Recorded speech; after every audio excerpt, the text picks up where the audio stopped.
There was a time when women weren't even considered legal individuals, and most people don't know that that still shapes today. In medieval England, last names were developed to track male lineage, land, and inheritance. Women's names shifted from father to husband as part of patriarchal property systems. Women's identities were recorded through men and not as independent legal persons. Marriage continued to function as a legal transfer of authority from a woman's father to her husband, costing her financial autonomy and legal standing. More on that another time. Finally, married women's property acts began dismantling coverture in the 19th century. Now, when I got married in 1976 and we bought our first home, I could not sign our mortgage documents.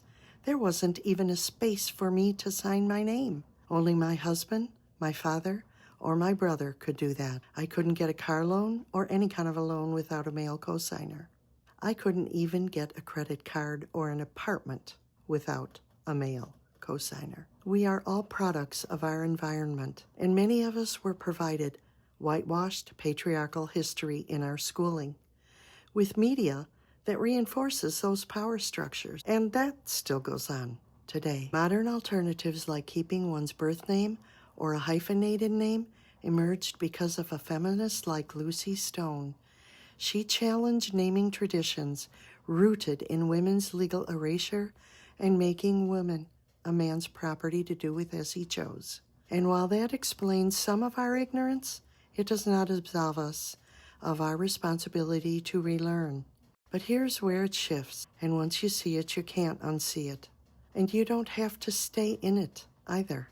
There are models now where your value isn't tied to your gender, your race, your job, your background, your financial status, or your precious time. And that's the business I am in, where ownership, sovereignty replaces obedience. When you stand sovereign, truly aligned with your own purpose, you transcend the matrix of obedience, no longer trading your irreplaceable time for dictated tasks, to space to think, to create, to nurture those that you love.